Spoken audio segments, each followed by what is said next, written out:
Hey strangers, welcome to a new episode of the Strange Sessions, season 5 official first episode. If you got this far, you know we did a pre-show episode that Kurt and I just recorded like 5 minutes ago. And now we're recording the next episode. So I feel like I haven't talked to you in like 5 minutes. It's been a while. Jim came down in between the two and he was coveting the Yeti cap. Yes. That Krista got as a gift. So good. He tried it on. It looks good on him. He can't have it. Nope. It's mine. Gotta hide it. And also the cute knit hat, handmade from knit Taryn. hat. So thank you so much, Taryn. And our dagger. And our dagger. And our pickles. I won't be able to use today for our taste test. That'd be a little aggressive.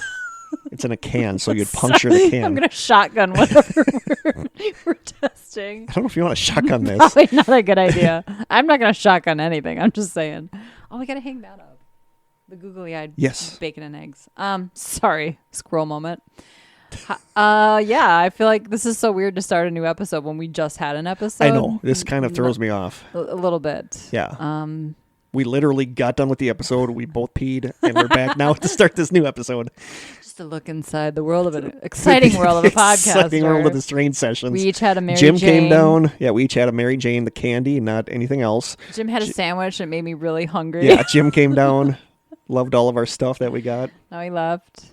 All right. I love Jim. I really do. He's just such a good guy. I mean, I'll keep him. You know? Keep him for now. He's such a good guy. So should we move on to... We don't have any new strangers to welcome because we literally just did that in our last episode. We don't have any housekeeping. Nobody's joined in the last 5 minutes. Actually, one person did join. We'll save that for the next one. Okay. Yeah, that's weird that somebody... We have no housekeeping because we literally just recorded an episode. Complaining about the weather. No, it went up. It hasn't snowed in the last 5 minutes. Gonna come down such tonight, an awkward opening. I know, because apologize. we just did an episode. And it's just weird. Like, have we done a back-to-back before? We have once. But we did the Christmas one, but it was... Yeah, we did the Christmas. Mm-hmm. But that was different. It was. Yeah, we got no housekeeping. We have no nothing. Should we just dive into the taste test? We got to make small talk about something. How are you doing? Good. Okay. I am too. Was there something that we were going to talk about last time that we didn't? We're still going to work on the Patreon stuff. We're still figuring out what we're going to do. We love the idea of us watching a movie and then recording us watching the movie. And then you guys can download it, listen to it like Mystery Science Theater. Mm-hmm. It's like you're watching the movie with us. Yep. And I've never seen Exorcist, so that should be our first one. It should. It would be very appropriate. Yeah. I think we have to do Blair Witch just because we both love that movie. Have we talked about movies? I watched Knives Out over break, and that was such a good movie. I watched The Queen's Gambit on Netflix. It's not a movie, it's a series, and it was amazing. So watch it if you're interested. Sorry, I know you got rid of... I think I was told to watch that it was so really good. Yeah, I watched Knives Out, and I really liked it.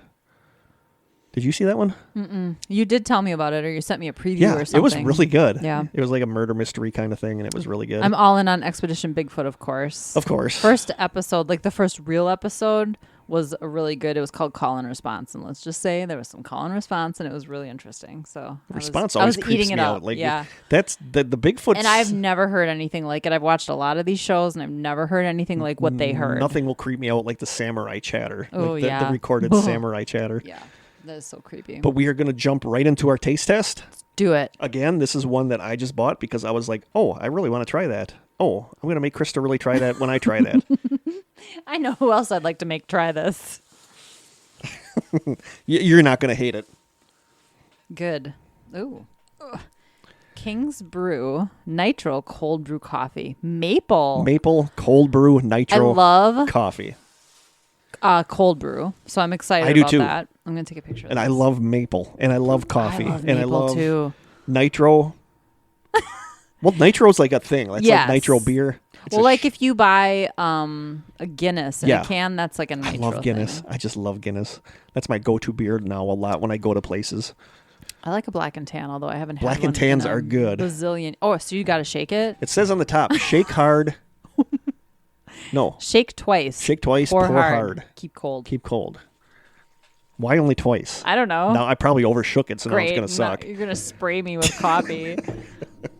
Okay, are you ready? Well, now you got me scared. Now you got me scared, so now I'm just going to let it... Surrounded by electronics. Electronics and... After the story you read. Yeah, after the story about the shock. That's all you need is to have a near-death experience on our show.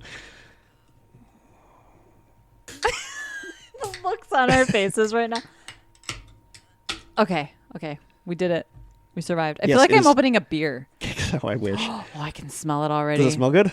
King's it Brew smells Nitro amazing. Cold Brew Coffee, Maple Coffee. I'm so pumped about Ready? this. I'm ready.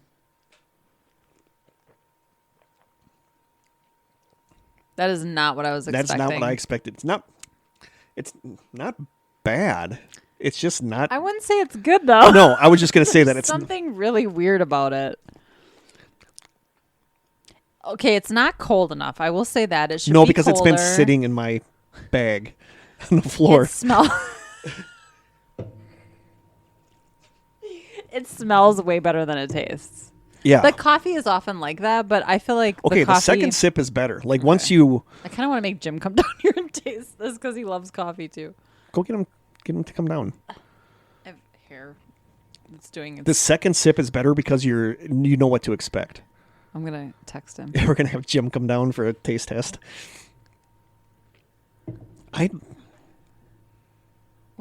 There's something that is missing that would make it really good, and I don't know what that is. Sweetness, maybe, or cream. Possibly, something needs to cut through it. Possibly, it's a little too bitter. But the second sip is better because you kind of know what you're. Oh, Krista said no. No, there's something about it that I don't like.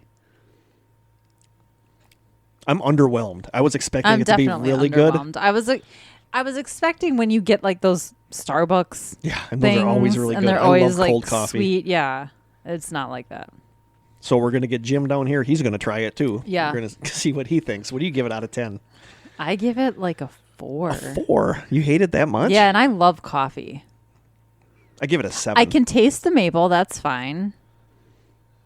I don't know. I feel like when I get cold brew coffee, even if it's not sweetened, there's something off-putting in the background of this. There is. There's something in the background of the... It's almost malty, and I don't like malty beer. It almost has like a liquor flavor to it that I don't like. It has. There's something in the background.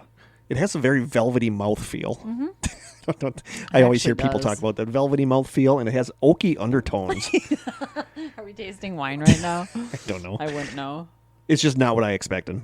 No. The smell makes it. Like if somebody it smells so much better than if somebody bought it for me, I'd drink it, but I'm not going to buy it again myself. There's almost a smokiness, and maybe that's what I don't like, and maybe that's the maple. Is there like a smoky note that's throwing it off? There is, but it's weird because there's the coffee, there's the maple, but there's some taste in between the coffee and the maple, and I don't know what that is. And it sits like at the back of your tongue, and exactly. It's not good. No, it might be like a smokiness. Poor Jim, I'm making him come down to taste something really crappy, although maybe he'll like it. I don't know. He liked the Moxie. Yeah, he did. I love the Moxie. I want to get some more Moxie. Just say it a little louder into the microphone. Someone's going to send it to you. I feel like we should wait for Jim to come down. No, it'll be weird if we cut it in later. Yeah. Oh, I heard movement. Okay, Jim's here. Hi, Jim. We want you to taste this. It's part of our taste test. It is cold brew nitro coffee maple. Sweet. And smell it first. We want to see what you say. You made a face. It's pretty good. You like it? Mm-hmm. We both think there's something weird about it. There's like a weird taste. There's like the coffee, and then there's the maple. You can and there's like a weird taste in between the two of them. Yeah, there's like an other taste somewhere that sits at the back of your tongue that's just not right. Yeah. I shook it more than twice. Maybe it's because I shook it 3 times. Yeah, you might be overshook. Yeah, so shake twice, pour hard. Probably if it was poured hard, it would be I don't know. But you like it. Keep cold. He's a coffee connoisseur, though, so What do you give it out of 10? I don't know. It's not 7, 6. Okay, 7. I is gave it good. a 4. I gave it a 7. Okay. Thanks, babe. Thanks. Toodles. He got coffee out of it. He got a treat, so we won't have to give him we won't have to pay his fee for being on the episode. Yes, he got the coffee now. Yep. So his consulting fee. This isn't what I expected. No, I'm disappointed in it. Usually I'm really psyched about coffee drinks, but I'm going to still drink it, though. It's like a sourness. I don't know. Anyway, we'll stop harping on about the coffee. We will jump right into the episode. Welcome to the Strange Session. This is what we do. It's only 14 minutes, so we're ahead of schedule at this point. We are ahead of schedule.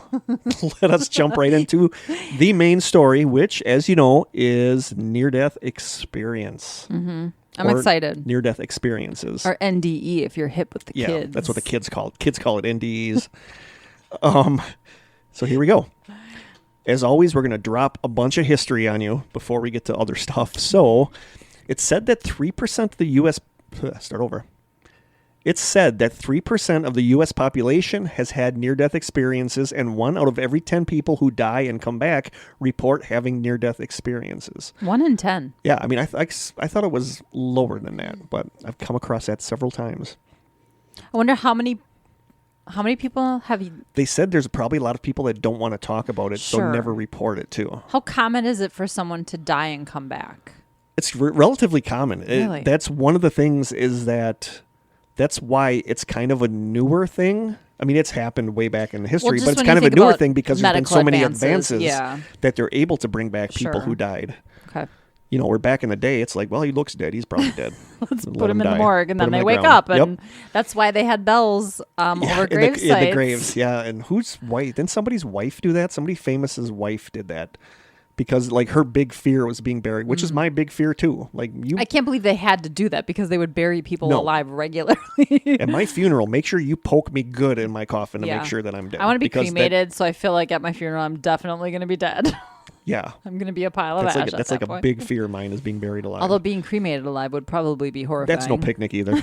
So anyway, On that note, the whole idea of coming back to life after dying and either being changed or saying you saw the afterlife goes all the way back to the ancient Greeks. Greek philosophers like Democritus and Plato theorized about the idea of revenants, or people who have come back from the dead, and Plato's famous work, The Republic, has a story about a warrior who comes back to life at his funeral and talks about leaving his body and visiting the afterlife. The oldest known documented account of a near-death experience was discovered in a French journal called Anecdotes de Médecine, which I believe is French for stories about medicine. That's extending my French, I don't know. In this journal, a physician named Pierre-Jean Dumonchot described the case of a patient who came back to consciousness saying that he saw a light so pure and bright that he was convinced he was seeing heaven.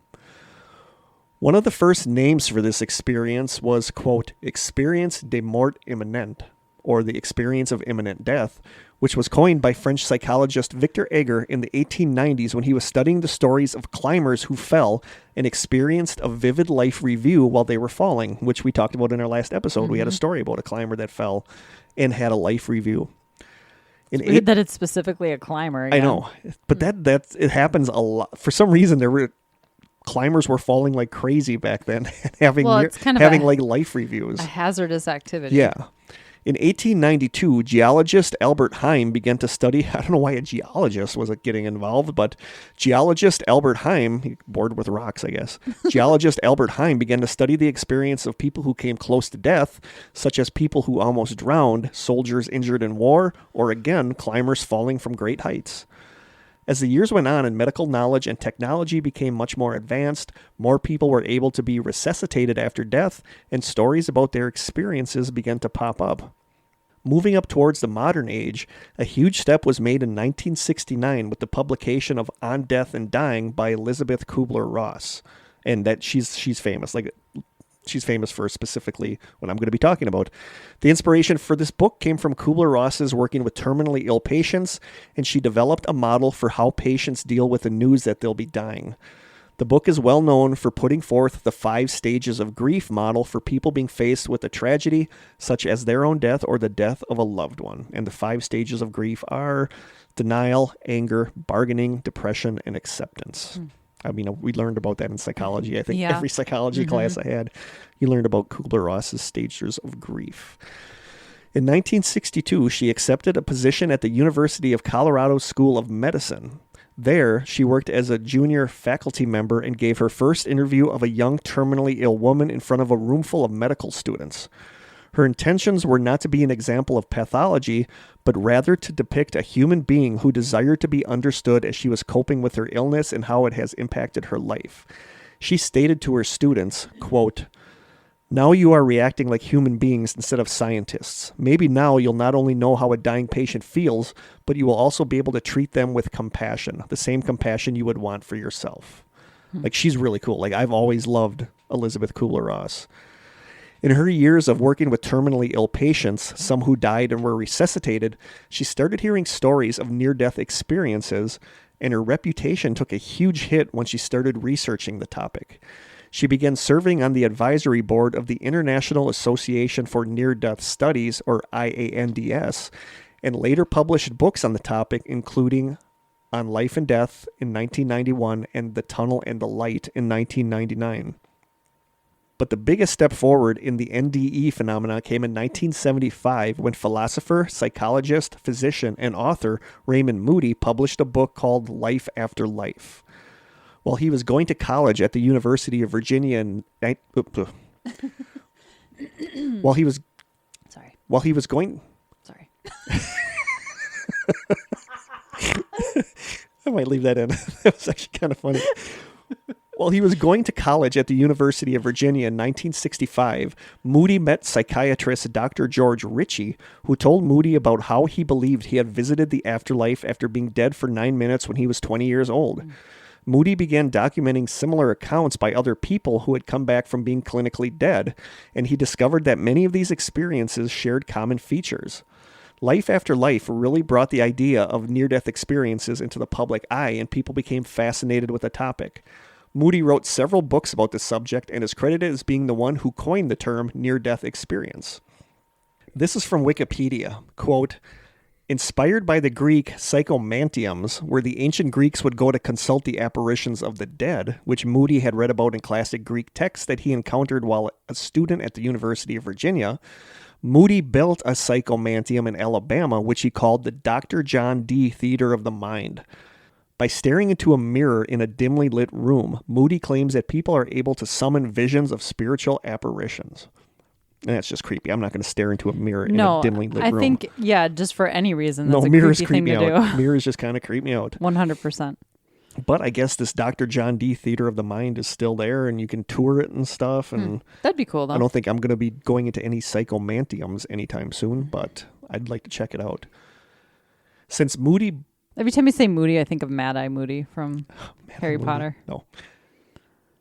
Since Moody brought NDEs to the public eye, there have been a ton of popular books written about the subject, including 90 Minutes in Heaven by Don Piper, Secrets of the Light by Dannion Brinkley, and Embraced by the Light by Betty Eadie. This summary comes directly from the IANDS website, which is, again, the International Association for Near-Death Studies. The website says, most NDEs are felt as peaceful and loving, but some can be disturbing. Each near-death experience is unique, but as a group, NDEs display common features. This is a combination of traits found on the IANDS website and a book by PMH Atwater, one of the most prolific NDE researchers, who wrote a book called Coming Back to Life, where she described the traits of a peaceful experience. So these are the common traits of a near-death experience. I'm ready.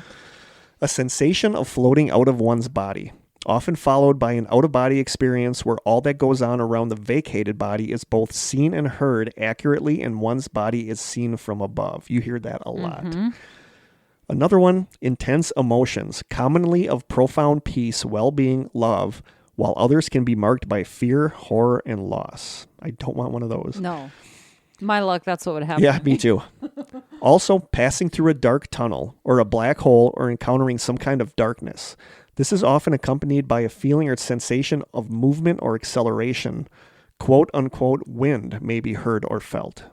Have you seen the movie Contact? No. With Jodie Foster? No. Oh, it's really good.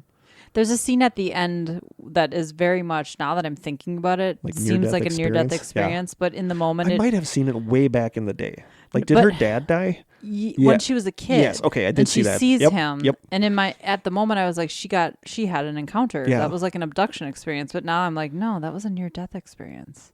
Interesting. I might have to rewatch that. That's a great movie, actually. Mm-hmm. So there's also ascending towards a light at the end of the darkness, a light of incredible brilliance with the possibility of seeing people, animal, plants, lush outdoors, and even cities within this light. There's also a sense of being, quote, somewhere else, in a landscape that may seem like a spiritual realm or a world. People are often greeted by friendly voices, people or beings who may be strangers, loved ones, or religious figures, and in quotation or in parentheses they have the judges, Jesus, or a saint. It can also be with unrecognized beings, which would be kind of creepy, with whom communication is mind to mind. These figures may seem consoling, loving, or terrifying. Conversation can ensue, information or a message may be given. That feels like an alien encounter. Yeah, it does. Another one is that there is often incredibly rapid, sharp thinking and observations made. Also, seen a panoramic review of the life just lived from birth to death or in reverse order, sometimes becoming a reliving of the life rather than just a dispassionate viewing. The person's life can be reviewed in its entirety or just in segments. This is usually accompanied by a feeling or a need to assess loss or gains during the life to determine what was learned or not learned. Other beings can take part in this judgment-like process or offer advice. In some cases, a flood of knowledge about life and the nature of the universe is made. So that's kind of, that you hear that a lot, that all of a sudden they have access, like they know everything, but they can't put into words. It. Yeah. Mm-hmm. And that's like a really common one that I came across quite a bit.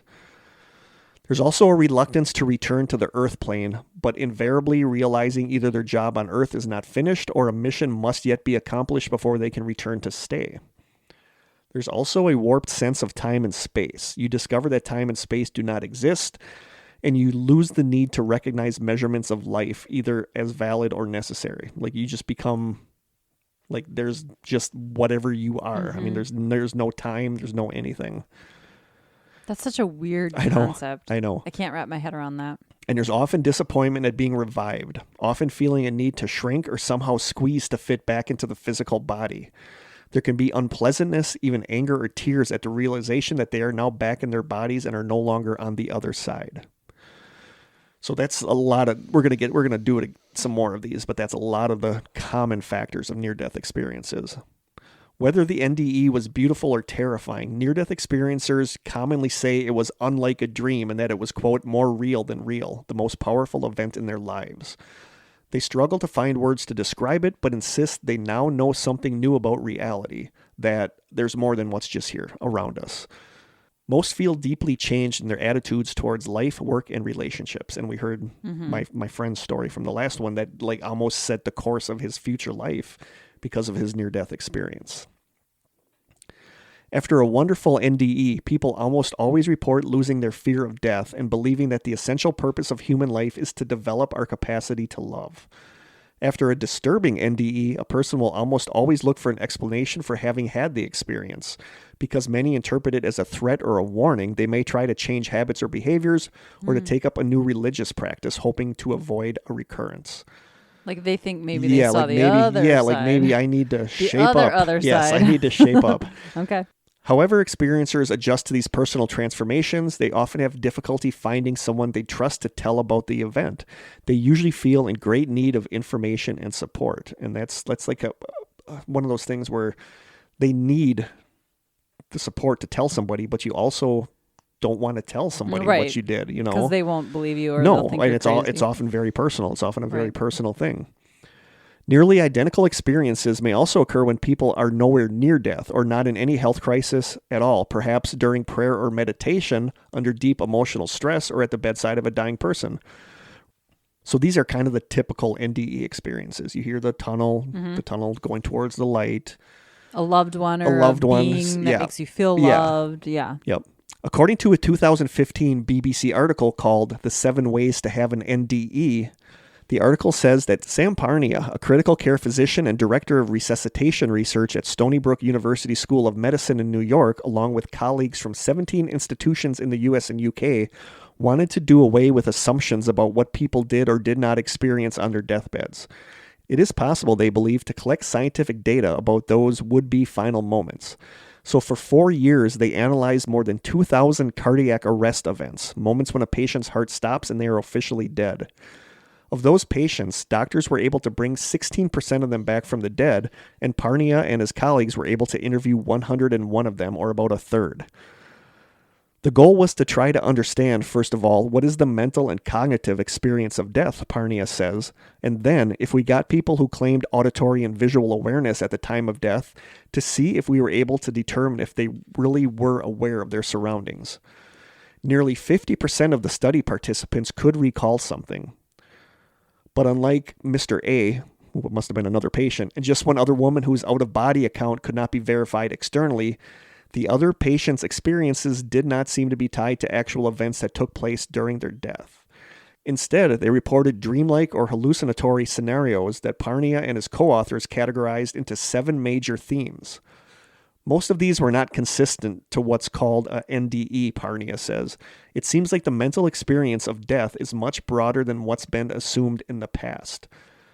The 7 themes that they found in these patients were, number 1, fear. Number 2, seeing animals or plants. Number 3, bright lights. Number 4, violence and persecution. That's disturbing. Number 5, deja vu. Number 6, seeing family. And number 7, recalling events post-cardiac arrest. The animals and plants one is a new one to me. Yeah. These mental experiences range from terrifying to blissful. There were those who reported feeling afraid or suffering persecution. For example, one person said, quote, I had to get through a ceremony, and the ceremony was to get burned. There were 4 men with me, and whichever one lied would die. I saw men in coffins being buried upright. Another remembered being, quote, dragged away through deep water, and still another was told that they were going to die, and the quickest way was to say the last short word I could remember. It's just so weird. Really random. Yeah. Yeah, I mean, that's It's nonsensical. and creepy. Yeah. Like, I don't like that. Like men in coffins being buried upright. Others, however, experienced the opposite sensation, with 22% of them reporting a feeling of peace or pleasantness. Some saw living things, quote, all plants, no flowers, or, quote, lions and tigers, while others basked in the glow of a brilliant white light or were reunited with family. Some, meanwhile, reported a strong sense of deja vu. One of them saying, quote, I felt like I knew what people were going to do before they did it. Heightened senses, a distorted perception of the passage of time, and a feeling of disconnection from the body were also common sensations that survivors reported. So it's weird. I mean, when you think of near-death experiences, you think of the peaceful going towards the light, but there's a lot of ones that are weird or creepy. That Netflix series, I remember somebody had a negative Bad one. experience. Yeah. And I think we just kind of comfort ourselves by just thinking of the good ones, you know. And the article goes on to say, and some NDEs are just plain scary. According to an article on the Missouri Medicine site called Distressing Near-Death Experience, The Basics, the article talks about 3 different kinds of negative near-death experiences. The first of these is called, quote, the inverse, where the things that other people describe as being positive about their NDEs, other people experience as a negative. A man thrown from his horse found himself floating up at treetop height, watching emergency medical technicians working over his body. No, this isn't right, he screamed. Put me back, but they did not hear him. Next, he was shooting through darkness towards a bright light, flashing past scary, shadowy people who seemed to be deceased family members waiting for him. He was panic-stricken by the bizarre scenario and his inability to affect what was happening. And I could see where that would be creepy. Like, that's scary. Like, you... Yeah. But I don't know if that's... He wasn't ready. No, I think that's scary because you're freaked out about what's happening. But that often happens, and that's one of the negative types of NDEs called the inverse. Because usually when people describe seeing their loved ones, it's a good experience. Yeah. Another woman in childbirth felt her spirit separate from her body and fly into space at tremendous speed, then saw a small ball of light rushing towards her. It became bigger and bigger as it came towards me, she said. I realized that we were on a collision course, and it terrified me. I saw the blinding white light come right up to me and engulf me. Another woman collapsed from hypothermia and began re-experiencing her entire life. She says, quote, I was filled with such sadness, and I experienced a great deal of depression. So those are the inverse, and that's bad experiences with the common stuff from NDEs, the light, the people waiting for you. Yeah. The second of the 3 negative experiences is known as, quote, the void. Man, it just sounds scary. Yeah. Yes, it is. This is an encounter with a perceived vast emptiness, often a devastating scenario of aloneness, isolation, sometimes annihilation. A woman in childbirth found herself abruptly flying over the hospital and into deep, empty space. A group of circular entities informed her that she never existed, that she had never been allowed to imagine her life, and that it was just a joke. She was not real. She argued with them the facts about her life and her description of Earth. No, they said, none of that had ever been real. This is all there ever was. She was then left alone in empty space. That's creepy. Yeah, that's awful. Yep. Another woman in childbirth. Sorry, guys. This is, I think people are like, this is going to be all uplifting stories. And then I'm talking about the void and these creatures, whatever they are. Another woman in childbirth felt herself floating on water, but at a certain point, she says, quote, "It was no longer a peaceful feeling. It had become pure hell. I had become a light out in the heavens, and I was screaming, but no sound was going forth. It was worse than any nightmare. I was spinning around, and I realized that this was eternity. This was what forever was going to be. I felt the aloneness, the emptiness of space, the vastness of the universe, except for me, a mere small ball of light screaming." A woman who attempted suicide felt herself sucked into a void, saying, quote, "I was being drawn into this dark abyss, a tunnel or void. I was not aware of my body as I know it. I was terrified. I felt terror. I had expected nothingness. I expected the big sleep. I expected oblivion. And now I found that I was going to be on another plane, and it frightened me. I wanted nothingness, but this force was pulling me somewhere I didn't want to go, but I never got beyond the fog." A man who was attacked by a hitchhiker felt himself rise out of his body. "I was suddenly surrounded by total blackness, floating in nothing but black space, with no up, no down, no left, no right. What seemed like eternity went by. I fully lived it in this misery. I was only allowed to think and reflect." Yeah. Trapped in your own head. Yep. That's my worst The nightmare. last of the 3 negative NDE experiences is called, quote, "the hellish." Well, that just like sounds the others delightful. weren't fun. Yeah. A man in heart failure felt himself falling into the depths of the earth. At the bottom was a set of high, rusty gates, which he perceived as the gates of hell. Panic-stricken, he managed to scramble back up into the daylight. A woman was being escorted through a frighteningly desolate landscape and saw a group of wandering spirits. They looked lost and in pain, but her guide indicated she was not allowed to help them. An atheistic university professor with an intestinal rupture experienced being maliciously pinched, then torn apart by malevolent beings. A woman who hemorrhaged from a ruptured fallopian tube reported an NDE involving, quote, "horrific beings with gray, gelatinous appendages grasping and clawing at me. The sounds of their guttural moaning and the indescribable stench still remain 41 years later. There was no benign being of light, no life video, nothing beautiful or pleasant." A woman who attempted suicide felt her body sliding downward in a cold, dark, watery environment. "When I reached the bottom," she said, "it resembled the entrance to a cave with what looked like webs hanging. I heard cries, wails, moans, and the gnashing of teeth. I saw these beings that resembled humans with the shape of a head and body, but they were ugly and grotesque. They were frightening and sounded like they were tormented in agony." So there you go. There are some negative. I'm just gonna nope all of that. Yeah, there are some negative NDEs. Wow. Yep.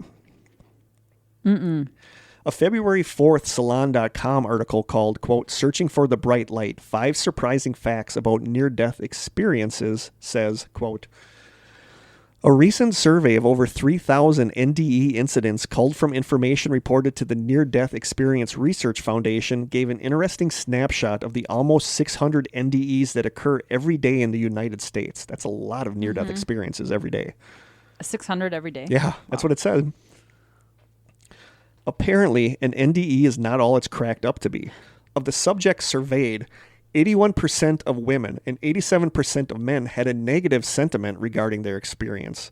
18% of women and 12% of men had a positive feeling about their NDE, so there were far more negative. Wow, you never hear about those stories, though. No. Despite the common conception that an NDE triggers a spiritual awakening, only 20% of the survey subjects reported some kind of religious awakening due to their experience. 2% said that it didn't change anything, and the vast majority of them, 78%, were uncertain that they felt any different. Women reported experiencing NDEs more than men, 59% versus 41%. 67% of those surveyed said they made changes in how they lived their lives after their NDE. Of those, 43% made large changes, while 12% made slight changes, and an equal 12% made moderate changes. 18% made no changes at all. Interestingly, those who made the large changes and those who made no changes on average, both of them had negative sentiments towards the NDE itself. Those who made just moderate changes had the most positive sentiments towards the NDE.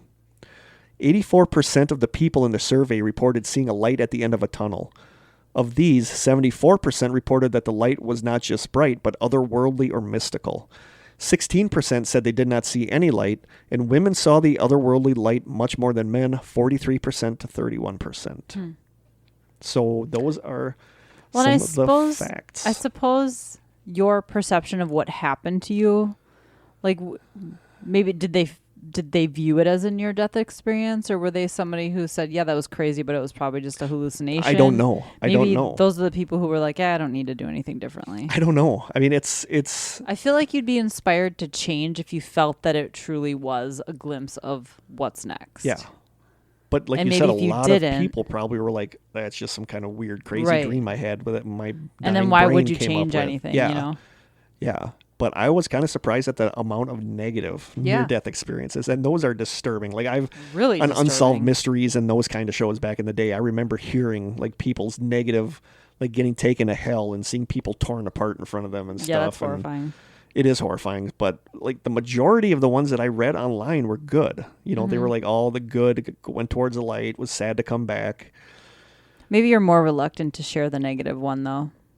If it happened to you. Well, yeah, especially if you believe that you came back with a purpose. Your purpose might be to spread the word that you guys need to kind of shape up because there is something after you die. And it might not be so good. And it might not be the best. Yeah, exactly. So those are some facts that I came across in all this stuff. Okay. But it's weird to me how many of the near-death experiences follow like the same pattern, like all this, the light, the tunnel, you know, and all this stuff. So now we get to theories, and there are two basic theories. How many sub-theories? I don't know if there's sub-theories just as much as stuff about each one, but there's two basic theories about near-death experiences. Theory number one, they are real. The most basic supernatural explanation is that someone who goes through an NDE is actually experiencing and remembering things that happen in their disembodied consciousness.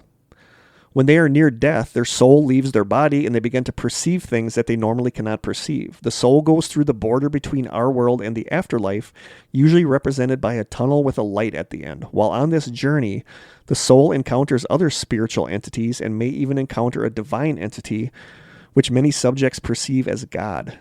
They are offered a glimpse into another realm of being, often thought to be heaven, but then they are pulled back or choose to go back into their earthly body. You know, and that's like the nutshell of when you believe that it's a legitimate thing. I mean, it is your consciousness splitting away from your body. I think it would have to be because in a lot of these cases, there's no brain activity anymore. You can't dream if there's no brain activity. Nope. So what are you experiencing then? Yeah, and that's the thing, is that the consciousness is weird. You know, it's like, what is consciousness? It's not a tangible thing. It's not. You know, and it's very, like, when you get into studying consciousness, it's weird. It's hard to wrap your head around, for sure. Like, you know, I don't know. Like, is it just the reactions between the synapses in your brain? Is it all that? Or is it like a separate thing that is in your body? You know, and then you get into the whole ghost. Like, are ghosts just remnants of consciousness? That, like, it's weird. Like, when you really think about what constitutes consciousness or your soul, it's weird. Belief in astral projection connects NDEs with other forms of out-of-body experiences. Astral projection is the ability of an astral self to travel outside its body. In an NDE, this astral self or soul spontaneously leaves the body and travels freely to other places. A few cases of NDEs seem to offer proof that people actually experienced events from a point of view different than that of their earthly body. People who were unconscious, non-responsive, had their eyes closed, or had been declared clinically dead have reported details of procedures done to them, and people who were present in the room, you know, basically said, yeah, that is what happened to you. And they'd have no way of knowing that. Some NDE subjects who suffered from permanent blindness have reportedly been able to identify the color of a doctor's shirt, for example. And that's a pretty good clincher that, you know, how's that even possible? I don't know. For those with a strong belief in Judeo-Christian theology, NDEs represent proof that we have souls, that they continue to exist after we die, and that heaven and hell are real things. Some people believe that NDEs are solely the work of Satan, who seeks to exploit people's vulnerability at the time by appearing as, quote, an angel of light. Satan's ultimate reason for this deception is unclear. So there's some people that think near death, like the people that think ghosts are just demons. Like there's no good ghosts, Right. that it's all purely demons. People think that NDEs are just the work of Satan. Which is counterintuitive because a lot of people change their lives for the better after these experiences. So Satan might need to do a little suck better it, there. Satan. Yeah, suck it, Satan. I need a shirt that says that. It is interesting to note that non-Judeo-Christian religions have stories and descriptions of death that seem to explain many of the common NDE traits. Buddhism, for example, describes the clear light of death as well as the demonic embodiments of moral failure. So a lot of it goes along with kind of what, like there's the light of death, like the light isn't just a Christian thing. Like Right. other religions experience the light at moments of NDEs. In an April 2015 article in The Atlantic called, quote, The Science of Near-Death Experiences, the article says, one of the most celebrated is the story of Maria, a migrant worker who had an NDE during a cardiac arrest at a hospital in Seattle in 1977. She later told her social worker that while doctors were resuscitating her, she found herself floating outside the hospital building and saw a tennis shoe on the third-floor window ledge, which she described in some detail. The social worker went to the window Maria had indicated and not only found the shoe, but said that the way it was placed meant that there was no way Maria could have seen all the details she described from inside her hospital room. That social worker, Kimberly Clark Sharp, is now a bubbly 60-something with a shock of frizzy hair who acted as my informal press officer during the conference. She and her story are an IANDS institution. I heard several people refer to, quote, the case of Maria's shoe, or just, quote, the tennis shoe case. But while Maria's shoe certainly makes for a compelling story, it's thin on the evidential side. A few years after being treated, Maria disappeared, and nobody was able to track her down to confirm her story. maybe she got tired of talking about it. It could be. Or maybe it was like made the up. public Maybe eye. it was something somebody made up. Maybe she did see the shoe from her window and, I don't know. It's one of those things like where maybe people that want to believe in near-death experiences bought her story more, A case with a lot more evidence is that of Pam Reynolds, a singer-songwriter. In 1991, Reynolds, then 35, underwent surgery to remove a huge aneurysm at the base of her brain. Worried that the aneurysm might burst and kill her during the operation, her surgeon opted for the radical move of hypothermic cardiac arrest, chilling her body to 60 degrees Fahrenheit, stopping her heart and draining the blood from her head. The cooling would prevent her cells from dying while deprived of oxygen. When the doctors restarted her heart and warmed her body back up, she would, in effect, be rebooted. It's just creepy. Like I think this one was on the Netflix series. It might have been. Yeah. Like that's just such a weird. Like I would Yeah. be so scared going She into that. opted to do this. Yeah, yeah. But if it increases your odds, but you're being basically killed. You're basically being killed and rebooted. And she was at risk of dying anyway. Yeah. From the aneurysm. So why not? Right. But, It's a gamble, man, but like I always What a think scary think thought. of like what it would be like the moments you're put out, what your last thoughts are. You're going to be like, oh my gosh. am I waking up? Yeah, like that's just such a creepy thing to me. To make absolutely sure that Reynolds' brain was completely inactive during the operation, the medical team put small speakers into her ears that played rapid, continuous clicks at 100 decibels, a sound level described as equivalent to that produced by a lawnmower or a jackhammer. That's got to be pleasant, clicking in your head. If any part of her mind was working, that insistent clicking would show up as electrical signals in the brainstem, which the surgeons were monitoring on an electroencephalogram, or an EEG. The machine confirmed that for a number of minutes, Reynolds was effectively dead in both brain and body. Yet after the surgery, she reported having a powerful NDE, including an out-of-body experience, and accurately recalled several details about what was going on in the operating room, such as the shape of the bone saw being used on her skull, snatches of conversations between the medical staff, and the staff listening, rather inappropriately, she remembered thinking, to the song Hotel California. You can check out anytime you like, but you can never leave. For the near-death experience community, Reynolds is Exhibit A. But none of Reynolds' reported perceptions happened while her EEG recorded a flatline. They all took place before or after when she was under anesthetic but was very much alive. Anesthesia awareness is generally estimated to affect roughly 1 in 1,000 patients. Therefore, the skeptical argument goes Reynolds could have heard snatches of conversation. She might have deduced some things about the bone saw from the noise it made or from the vibration of it against her skull, and she might have reconstructed some false memories out of details she noticed before the operation. Mm-hmm. In 2011, a year after Reynolds did die from heart failure, the Journal of Near-Death Studies devoted an entire issue to the debate about her case, in which a skeptic and two believers argued over such minutia? Such tiny things as the duration of the noise played by the speakers in her ears, the way the bone conducts sound, and esoteric theories of how exactly a non-physical mind might be able to perceive physical stimuli. Summing it up, Janice Miner Holden, the journal's editor, concluded that cases like Reynolds, quote, provide imperfect data that probably can never result in definitive evidence. Right. So where next for the science of near-death experiences? I asked Susan Blackmore, a British psychologist who is perhaps the best-known scientific skeptic of the spiritualist explanations for NDEs. After having her own powerful out-of-body experiences as a young woman, she started investigating paranormal claims and devoted much of her career to scientifically explaining them.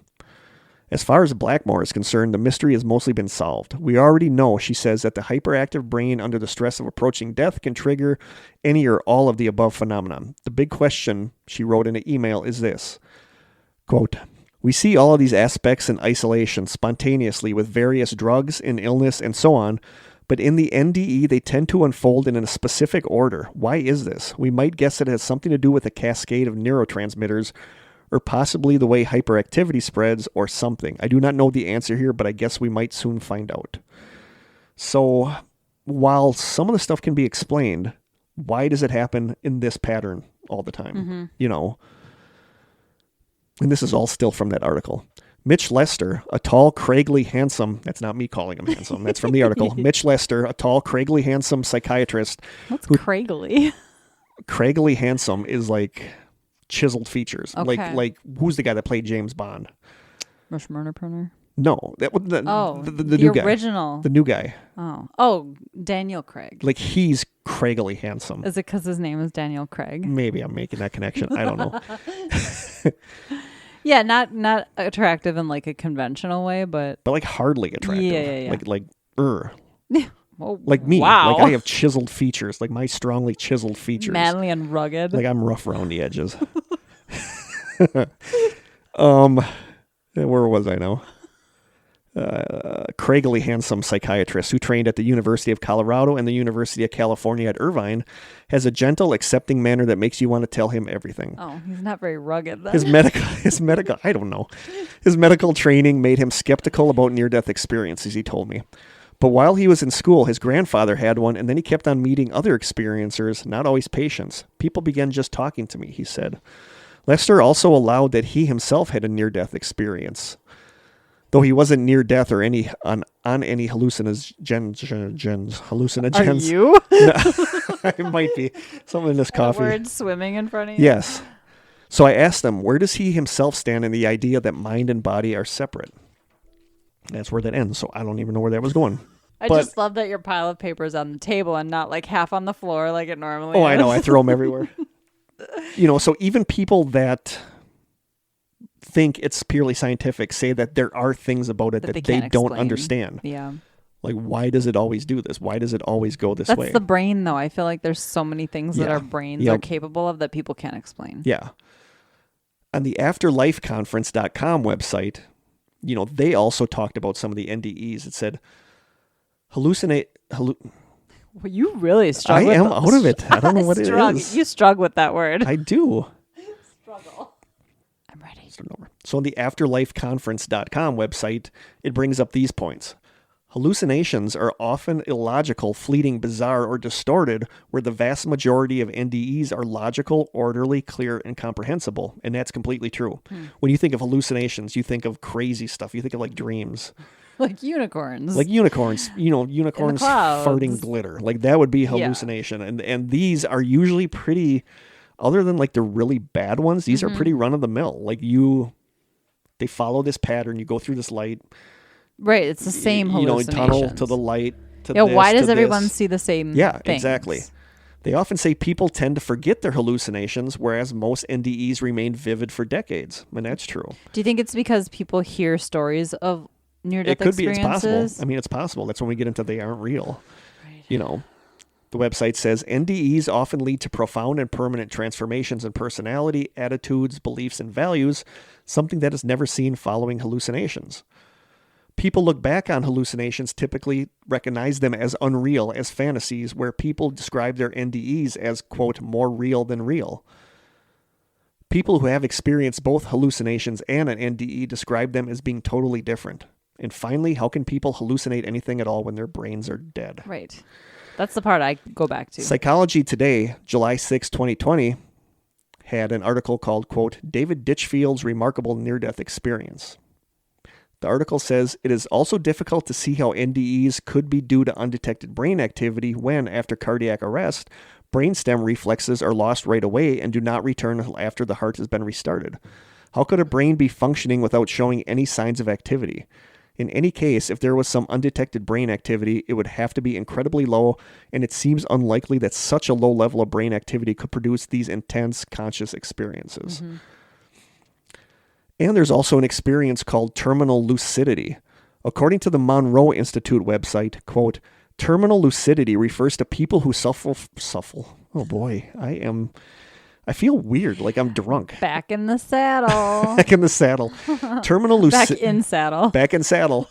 Terminal lucidity refers to people who suffer from Alzheimer's, schizophrenia, or other brain diseases, but who, days or hours before their death, suddenly recover their mental faculties and recognize their loved ones just before passing away. This phenomenon is a real challenge. How do you explain it? It looks as if the person, in leaving the sick brain, retrieves his or her mental faculties before passing into the next world. These retrieved mental faculties may be the result of the mind separating loose from its damaged brain. And I mean, that makes a lot of sense to me. Like the terminal lucidity stuff where all of a sudden this person who was totally out of it, didn't recognize anybody for this moment before they die, everything's clear to them. Mm-hmm. And that makes sense to me that it's the mind or the soul separating or the consciousness separating from the body, from the diseased body. And I was kind of fascinated by that. And I kind of went down a rabbit hole about terminal lucidity. You know, and of course there's explanations for it. There's scientific explanations for it, but I don't know. I mean, I just think that's like it's really good evidence that this is happening. The mind or the consciousness or the soul is separating from the body. And theory number 2, they aren't real. You know, and then we can break down all of these components of an NDE and talk about how they aren't real. There's the out-of-body experience. The body's spatial sense is prone to malfunction during a near-death experience as well. Again, your brain interprets faulty information about where the body is in relation to the space around it. The result is a sensation of leaving the body and flying around the room. Combined with other effects of trauma and oxygen deprivation in the brain, a symptom in many near-death situations, this leads to the overall experience of floating into space while looking down at your own body and then leaving to float down a tunnel. So it's saying that because your brain isn't getting oxygen, is dying or whatever, that your whole sense of space is messed up and you begin to feel like you're floating. So that's how they kind of explain the out-of-body experience happening, is just that stuff. When you're also then hallucinating. Mm-hmm. The tunnel and the light. According to an article I couldn't really nail down a citation for, it said, quote, in the human visual system, for example, neurons or brain cells deprived of oxygen will start to fire out of control. Since the majority of the cells in our visual cortex respond to stimulation in the central visual field, the result is a white spot in the center with fewer cells firing out of control in the periphery. As oxygen deprivation continues, the white spot grows and the sensation of moving through a tunnel towards a white light is produced. And that makes sense to me, that because of this, if your visual cortex, you know, you're seeing this light in the middle, and as more cells are dying around it, the light is getting bigger, which you can misconstrue as going into this tunnel of light. That does make sense. It does make sense.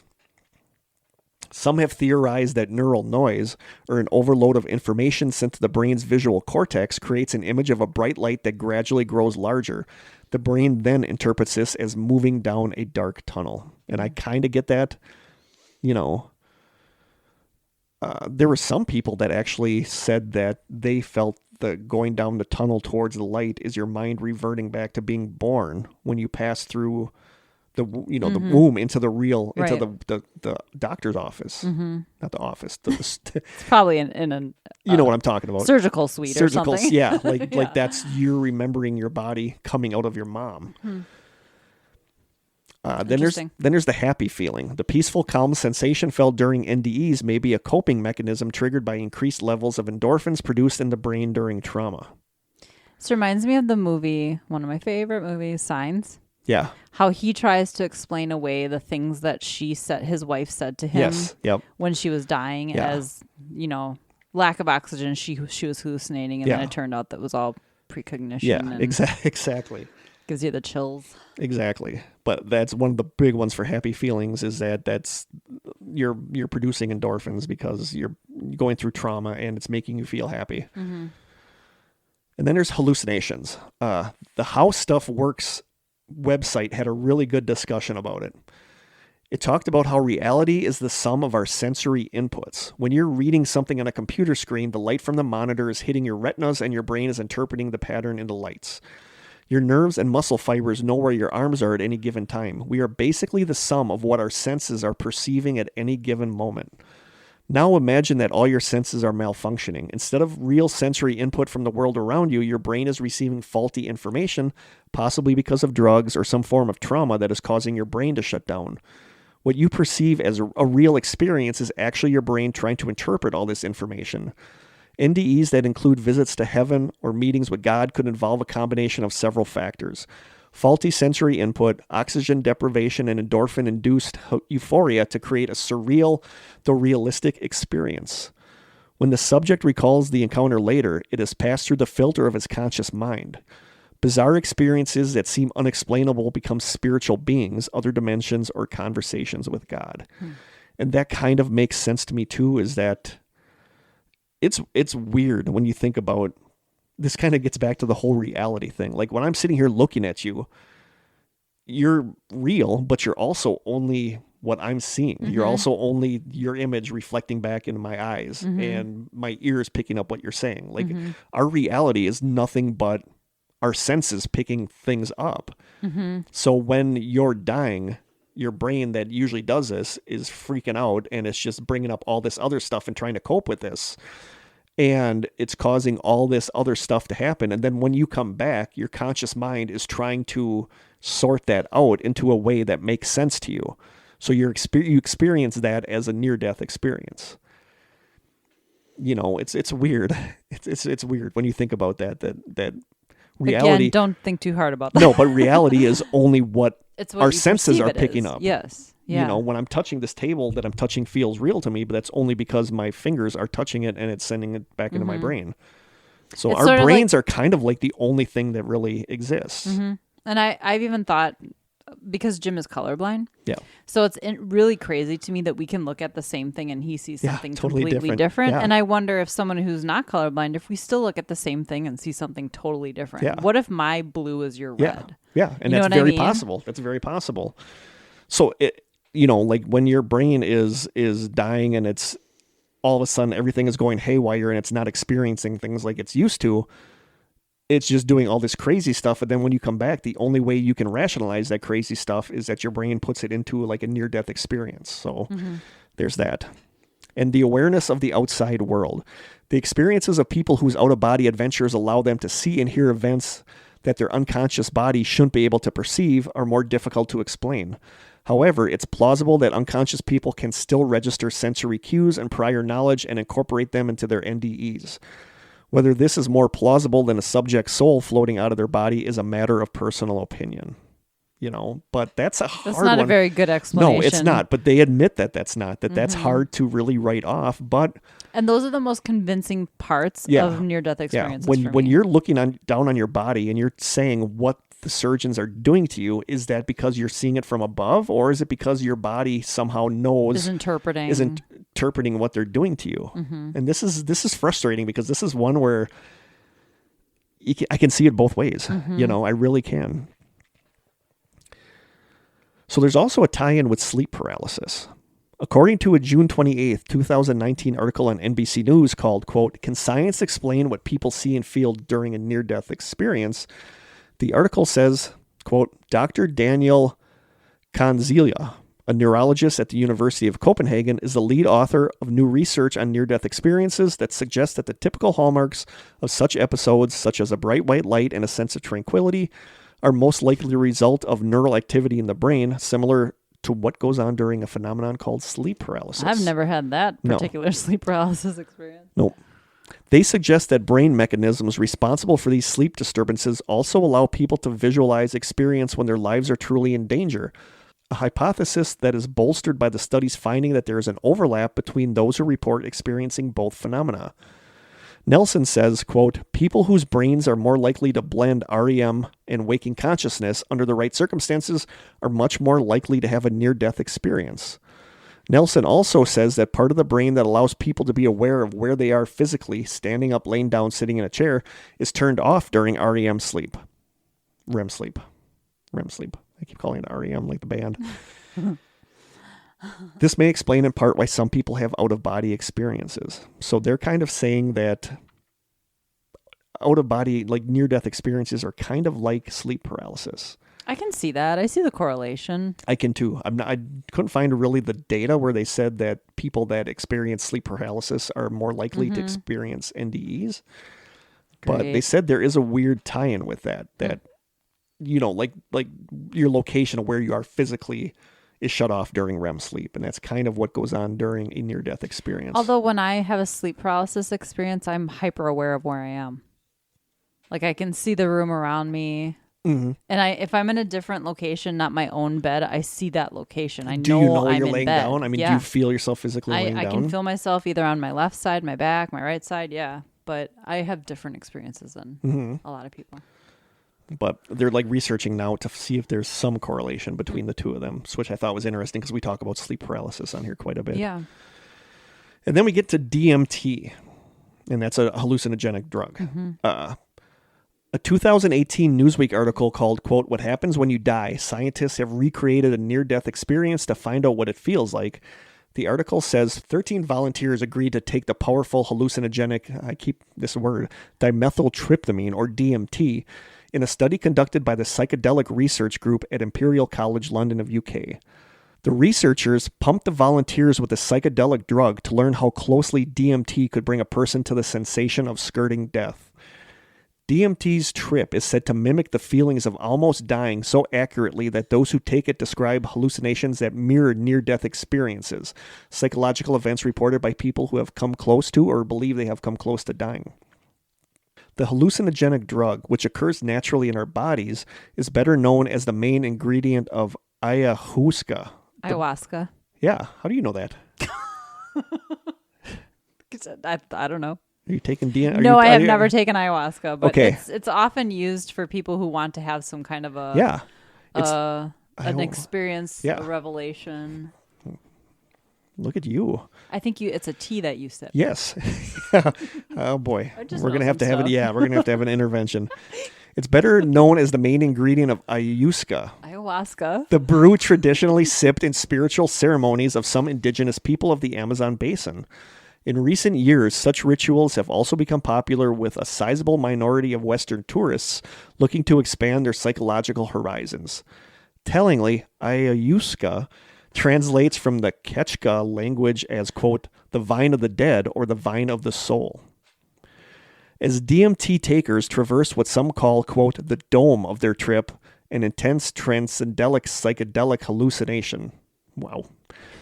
Similarly, though there is no accepted definition for a near-death experience because each experience is unique, common aspects include reported out-of-body experiences, a feeling of inner peace, and the sensation of passing into another world. After their hallucinogenic trip, the participants in the study were quizzed on what they saw and felt. Did time seem to speed up or slow down? Did they see or feel surrounded by a brilliant light? Did they sense they were in some other unearthly world? The team compared their responses with a sample of people who had reported near-death experiences. When the team compared the experiences of participants to those who have reported NDEs, they found a striking overlap in almost every item of the questionnaire. The main difference came in the participants being knowingly involved in the study versus the shock and distress of a near-death experience. As a result, near-death experiences were more likely to be accompanied with a feeling or crossing a point of no return than compared with those of DMT trips. The findings are remarkable, said Timmerman. These results really grounded our results even further and are, in our opinion, important as they may open up further doors into the study of both the NDE and the DMT experience. Still, despite the apparent benefits, the evidence to explain why DMT creates a similar effect to a near-death experience is scarce. There have been hypotheses stating that because we are able to synthesize DMT naturally in our bodies, in extreme situations such as near-death experiences, there will be a massive release of DMT in the brain that may cause NDEs. Another alternative is that similar states of consciousness can be reached through different mechanisms. Both DMT and NDEs could induce similarly dramatic effects in the brain, but through differing starting points, he said. So there's a lot of... DMT is weird. Sounds like it. Over break, Sophie and I were texting articles about DMT and how people on DMT often see like these same creatures or a castle, or there's something really weird about it. And I want to do probably a mini mystery on DMT trips because it's kind of weird and creepy. Like it is weird that people would see the same thing. Hallucinogens like freak me out. Like no, that's a big nope. That's like a capital NOPE. I just don't want anything to do with that. I was even uncomfortable like researching stuff about DMT because that just creeps me out. And we'll save that for when we talk about what do we think. Also, a Scientific American 2019 article called New Clues Found in Understanding Near-Death Experiences says, quote, a new study compared the stories of 625 individuals who reported NDEs with the stories of more than 15,000 individuals who had taken one of 165 different psychoactive drugs. When these stories were analyzed, similarities were found between recollections of near-death and drug experiences for those who had taken a specific class of drug. One drug in particular, ketamine, led to experiences very similar to near-death experiences. This may mean that the near-death experience may reflect changes in the same chemical system in the brain that is targeted by drugs like ketamine. Psychological interpretations of NDEs mainly regard the, quote, expectation hypothesis. According to this, NDEs would be the product of altered mental states yielded by life-threatening conditions, which would trigger NDE phenomena as a projection of beliefs and expectancy of the afterlife. In this sense, Christians would likely see Jesus in the light, while Muslims might see Allah. Also, atheists are supposed to be tangled in the same cognitive mechanism with people projecting their wishes to be rejoined with their own deceased relatives. So even if you're atheist, you might not see a God, but you might still see people from your past that died because you want to see them. You know, and the expectation hypothesis is a big thing with NDEs. Like, if you think I'm dying, there's going to be this tunnel of light, there's going to be this, there's going to be people, that's what you're going to experience. Partly because some of these people believe that there's, like, our body produces DMT, and they think that at the moment of trauma, the brain releases it, and you both hallucinate and you feel more at peace. So basically what this is saying is that this is all brain stuff. Yeah. There's no body. You're not going to heaven. This is all brain stuff. A June 1st, 2020 article in Scientific American called, quote, What Near-Death Experiences Reveal About the Brain, the article says, quote, it is likely that the publicity around NDEs has built up expectations about what people should feel after such episodes. It seems possible, in fact, that distressing NDEs are significantly underreported because of shame, social stigma, and pressure to conform to the prototype of the blissful NDE. Modern death requires irreversible loss of brain function. When the brain is starved of blood flow and oxygen, the patient faints in a fraction of a minute and his or her EEG becomes isoelectric, in other words, flat. This implies that large-scale, spatially distributed electrical activity within the cortex, the outermost layer of the brain, has broken down. Like a town that loses power one neighborhood at a time, local regions of the brain go offline one after the other. The mind, whose substrate is whichever neurons remain capable of generating electrical activity, does what it always does. It tells a story shaped by the person's experience, memory, and cultural expectations. Given these brain power outages, this experience may produce the rather strange and idiosyncratic stories that make up the NDE reports. To the person undergoing it, the NDE is as real as anything the mind produces during normal waking hours. When the entire brain has shut down because of complete power loss, the mind is extinguished along with the consciousness. If and when oxygen and blood flow are restored, the brain boots back up and the narrative flow of experiences resumes. Scientists have analyzed, videotaped, and dissected the loss and subsequent recovery of consciousness in highly trained individuals, U.S. test pilots and NASA astronauts in centrifuges during the Cold War. Recall the scene in the 2018 movie First Man of a stoic Neil Armstrong, played by Ryan Gosling, being spun in the multi-axis trainer until he passes out. And that's one of those machines that I would never want to go on. Oh my gosh, You no. know what I'm talking about? Mm-hmm. Yeah. Isn't it supposed to test your Like sensitivity zero, to G-force? Yeah, yep. Okay. At around 5 times the force of gravity, the cardiovascular system stops delivering blood to the brain and the pilot faints. About 10 to 20 seconds after these large G-forces cease, consciousness returns, accompanied by a comparable interval of confusion and disorientation. Subjects in these tests are obviously very fit and pride themselves on their self-control. The range of phenomenon these men recount amounts to, quote, NDE light situations or tunnel vision and bright lights, a feeling of awakening from sleep, including partial or complete paralysis, a sense of peaceful floating, out-of-body experiences, sensations of pleasure and even euphoria, and short but intense dreams, often involving communications with family members that may remain vivid for years afterwards. These intensely felt experiences, triggered by a specific physical insult, typically do not have any religious characteristics, perhaps because participants knew ahead of time that they would probably be stressed until they fainted. Many neurologists have noted similarities between NDEs and the effects of a class of epileptic events known as complex partial seizures, parietal seizures. Partial seizures, parietal seizures? These fits partially impair consciousness and often are localized to specific brain regions in one hemisphere. They can be preceded by an aura, which is a specific experience unique to the individual patient that is predictive of an incipient attack. One of our strangers and a very good friend of mine, her daughter has seizures, so I kind of wanted to reach out and ask her about this, but I didn't. So maybe she can write and let us know. But her daughter has seizures, and I was just fascinated by this, that there's this aura, or sometimes there's an aura that it's coming. And that's just kind of disturbing too. Also sort of a blessing, because you it can is. get in a safe place. And yeah, it is. These seizures may be accompanied by changes in the perceived sizes of objects, unusual tastes, smells, or bodily feelings, déjà vu, depersonalization, or ecstatic feelings. More than 150 years later, neurosurgeons are now able to induce such feelings by electrically stimulating part of the cortex called the insula in patients with epilepsy who have electrodes implanted into their brain. This procedure can help locate the origin of the seizures for possible surgical removal. These patients report blissful feelings, enhanced well-being, and heightened self-awareness or perception of the external world.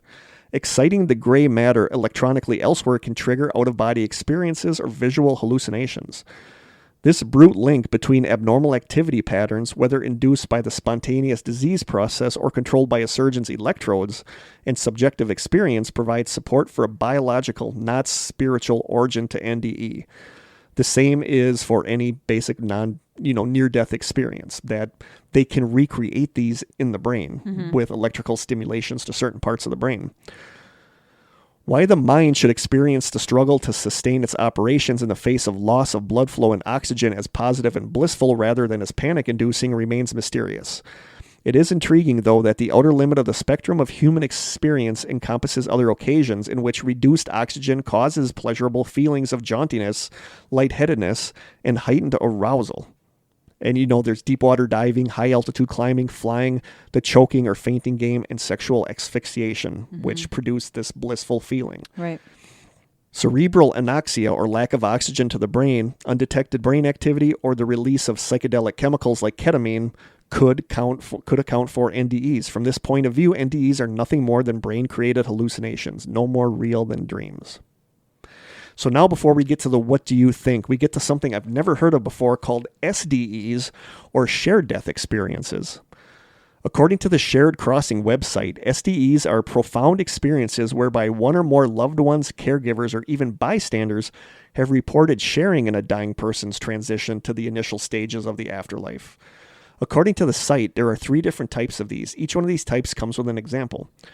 The first type of an SDE is known as a remote. This happens to people who are physically distant from the person who is dying. And this is an example from someone named Sally G. One day after our visit, I had a dream that night. I was with her in her apartment. She was young, beautiful, and happy. Her sister was with her. I looked at the clock on the wall and it said 3 o'clock a.m. When I woke up, I knew she had passed. When I arrived at the facility, I asked one of the nurses about her and they said she had died during the night. I asked them to look up the time of her passing and it was recorded at exactly 3 o'clock a.m.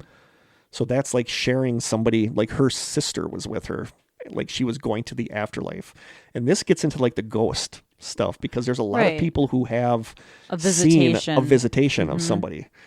But that's technically a shared death experience because this person somewhere else is dying. Right. And this person that is distant from them experiences them moving on. The second type is known as a flyby. This is described as people feeling that they have been briefly visited by the spirit of those dying en route to whatever lies beyond this world. Many flybys include personal messages of gratitude and love. This is an example that comes from a Carl P. I just had this profound shift happen, like this feeling of being with my father came to me. Not being with my father, earlier that year here on the porch, but being with my father as it felt as a little boy. I just knew it was going to be fine. Everything was fine. He was there with me. He was on to the next thing, whatever that was, whatever that is. The third one is known as bedside. And this is, I didn't get the person's name, but it said, quote, then I got this feeling. It was different than any other moment. I just knew it was her time, right when I said, I'm here, God's here. I felt light. I felt like this whole room became weightless and I was weightless in the room. And I saw her go towards this bright light, but I didn't see her face. It was like I saw something go towards and I knew it was her and it was happening like really fast because later I was like, how long did that really take for the whole thing to happen? So that's when you're actually like in the room with the person and you almost experience what they're experiencing as they go into the light. I've never heard of these before. Yeah. I mean, I've heard of like people being visited by a loved one and then finding out or getting a phone call and finding out that they had already passed, stuff like that. And some of these shared death experience include things such as the vision of the dying person appearing more younger or more vibrant. And someone named Nina B said, quote, while I had my hands on her feet, she left her body and then she appeared above me like she was a 16-year-old girl in this flowery dress in a beautiful meadow. There's often a change in time or space. And someone named Margaret E. said, quote, the room I was in all of a sudden had a glowing iridescence somehow. There's also encounters with spiritual beings. Someone named Angela H. said, quote, all of a sudden there was a massive angel with huge wings. It was like a bird, white wings. I say it's an angel, but I really don't know. There's also visual tunnels, gateways, or vortexes. Someone named Jean D. said, quote, all of a sudden, there was like this round opening with light streaming out of it. Interestingly, in this experience, there were people peering through back at me. It was like looking up a manhole or something, only it was in front of me. And then someone named Carol S. said, I noticed that there was like this mist that came out of the top of his head as he passed, and it filled up the whole ceiling space. So those are kind of shared death experiences where something happens when you're in the room with the person as they die. Or connected to them somehow. So there you go. That's a lot. That is a lot. Wow. My mind is fried after that. So it's not all the ayahuasca you've been drinking? I'm still concerned about... Did you know ketamine is called Special K and it's a horse tranquilizer? Yeah, that I knew, but why am I dizzy? Did you like slip ayahuasca into my...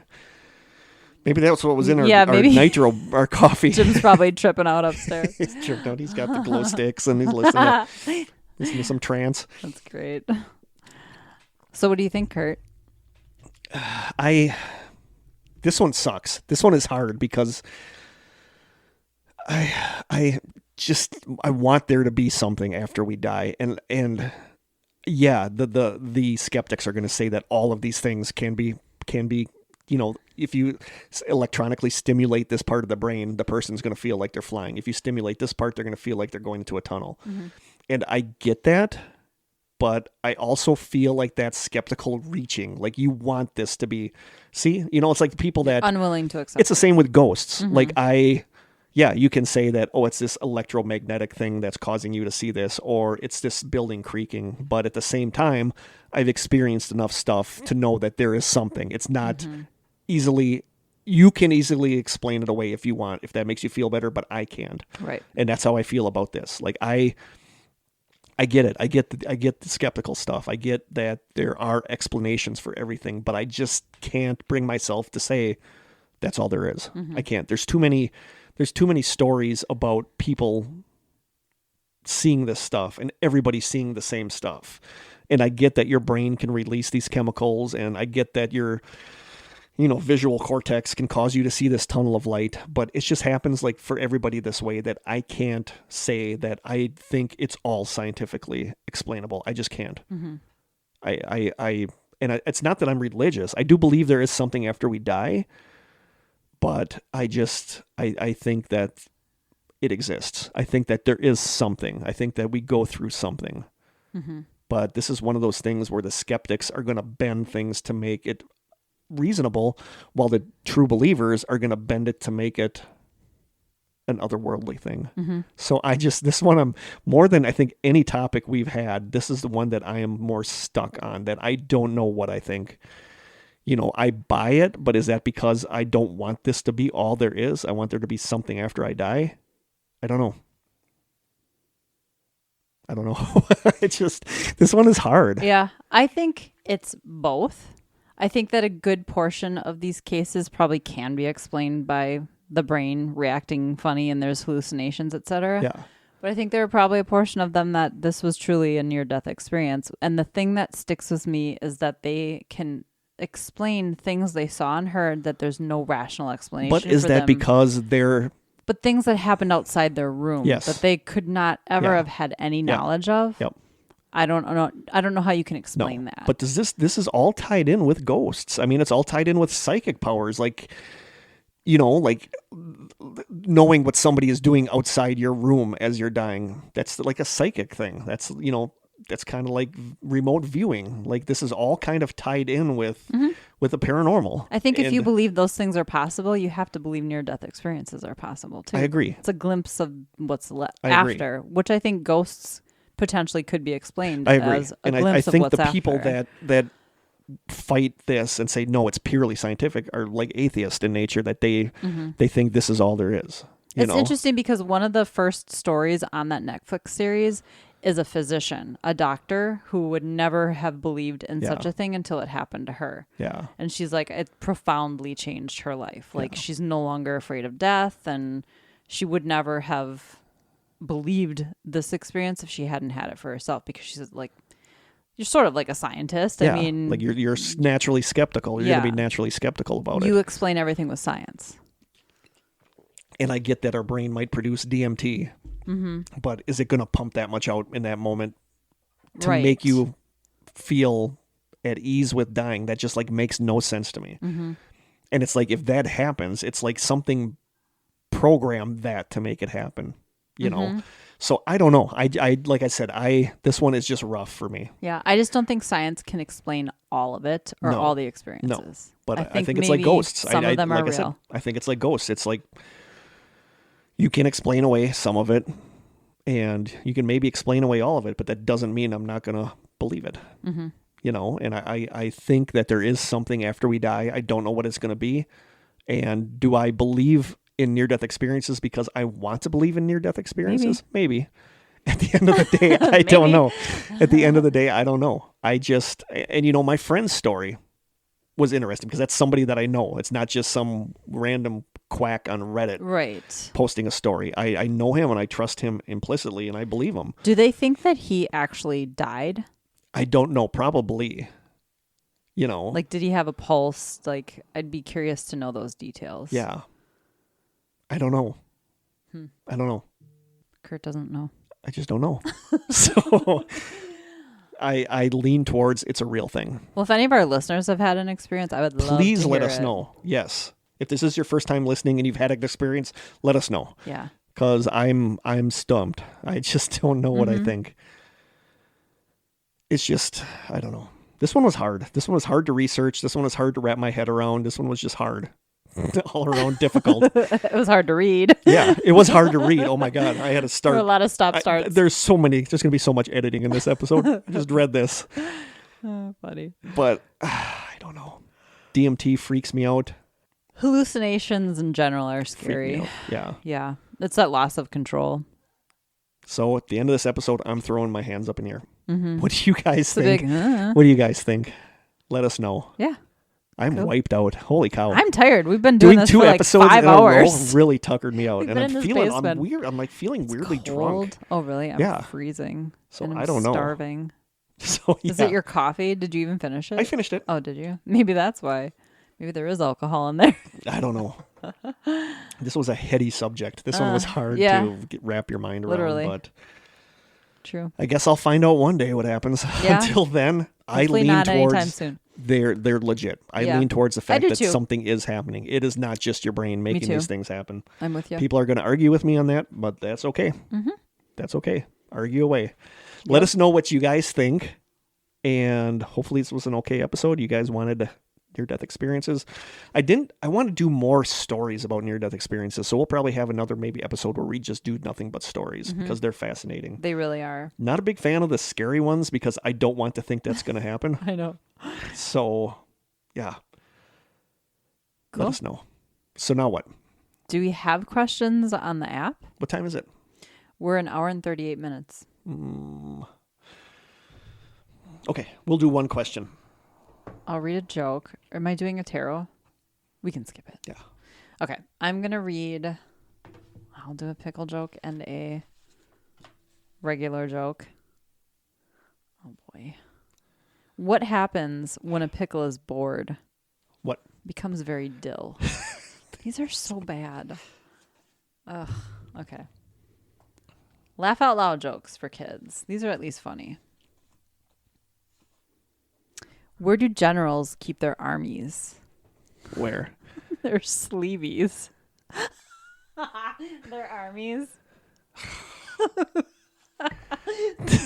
That's so That bad. was way better than the pickle joke. All right, we'll just do this one. Okay. This is a pretty cut and dried one. Sweet. Hi, Kurt. Hi, Krista. Just curious, what are your favorite viral videos? Oh. That's a weird one, but I don't think I have one. I'm not Oh, somebody gosh, who I have- watches viral Seriously? video. No. seriously? Where would I watch viral videos? Like on YouTube. Like if I send you a video No. that's funny, I'm watching music that's on. you've got to have a favorite viral video. Not really. Like nothing comes to mind. Nothing? Is that weird? I'm weird. Maybe not, because I have one that popped in my head just because I watch it all the time because I think it's hilarious. My stomach is growling. Yours is? You're That's hungry. me. You're I am hungry. starving. I ate at like 4:30. There's got to be a viral video that you've seen that you like. I mean, there's funny ones like little kids dancing and like, but nothing specific. I can't think of anything specific. What about Keyboard Cat? Sure. Keyboard Cat's a good one. Is that? Yeah. Yeah. Okay. Yeah, that one is so cute. That's one of my We'll favorites. go with that one. Okay, you can go with Because I Keyboard have Cat. seen that. There's now I'm trying to think of some. But like there's so like every month there's new viral videos. There was the guy Sure. getting popped upside the head with the twisted tea can. Nothing? I just don't watch There was that the dude stuff. on the skateboard drinking this cranberry juice with that the I Fleetwood have Mac seen. song. Yep. Like that that's I a guess viral I've video. Seen. I thought that was cool. Only because sometimes people will post that on social media. But that's what a viral video is. So. I know what it is. I just don't have any favorites. There's that, what's his name, bit my finger. Nothing? Oh, Krista, you're killing me. I'm trying to spend less time online. The leave Brittany alone. I've seen that. Okay, like that's a viral sure. video. Yeah. See, that's the sort of stuff where I'm like, ugh, Just not a fan? no. We'll go with your Keyboard Cat. Okay. That I can get I love behind. Keyboard Cat. My favorite, and it's just because I know it's my favorite because I constantly watch it because it's just the dance one? no. Oh, okay. This is the one where it's like a grade school production of the movie Scarface. That's great. Did you ever see that? No. It is so good. So you're going to post it on the Yes. Facebook page? But Okay. for the longest time, people were like pissed because they thought like a school, elementary school legitimately did this, because that movie is filthy. Oh, it is. There's F-bombs, Violent and this one yeah. has the boy, and it never fails to crack me up that in the movie it's Al Pacino sitting there with this big pile of cocaine, and in this elementary school production, it's this boy sitting there with a big pile of popcorn on the desk, Nice. and everything is fudge this, fudge you, and it's just like people were so mad thinking that this was a legitimate thing. And people like were trying to track down what this was all about, and it turned out that it was some filmmaker that wanted to put this out to want to annoy people with thinking that there was that a school actually did this. So mission accomplished. Yeah, That's what he and wanted. It's just so funny, and it's so well done. It just blows me away, and I literally watch it like once a week just because I love it. And that's why I say. Oh, I actually thought of one. What? Have you seen the guy? I think he's a dad, and he wears like a Batman. Do you know what I'm talking No. about? I can't. It's like I sort of do. super vague. I sort of do. And all he will do is talk like in a Batman voice, and his wife is just like trying to do normal stuff around the house, and it's really, really funny. Yeah, I'll do. find that It sounds and I'll super post familiar, that. and I'll post mine. Okay. I had one. See, I had one. And there's like the little So girl in old. this video is so cute. The one that plays like his girlfriend in the movie, and she says, "I'm leaving you, mother fudger," and like everything is fudge. And at the end, when he's shot and everything, the audience is clapping, and it looks so good. Like I just can't get over how good the guy did with this, and it's so cute and so inappropriate, and it's just awesome. So that's my favorite is the elementary school production of Scarface. All right. So I'll post that in the group. Other Mine's ones, Batman I Dad. always love Keyboard Cat though. Keyboard Cat is so cute. Yeah. So yeah, interesting question. Do you have a song? I don't. Just pick one. It becomes more and more difficult, It does. I actually do have one. even though I listen to a lot of music, Should I do mine first? because I need time to think. Not like I had like a whole. Mine episode. is like a couple years ago. I never would have thought that I would like trance music, and this one is like I don't know what the difference between EDM and trance and dancey rave music, but this is just like kind of a bouncy like trance song. Okay. But it's really good, and it is. There's playlists on YouTube of like an hour's worth of like female vocal trance music, and I got rid of cable, so I have an antenna, a digital antenna, which only works half the time. So sometimes I have no TV channels coming in, so I have Alexa play this YouTube thing. And the song that I'm going to pick is so good. I was listening to it on the way here, actually. It is called Never Cry Again, and it is by Dash Berlin. It is a trance, techno-y kind of song. Okay. But I love the girls' vocals. I love the vocals in there.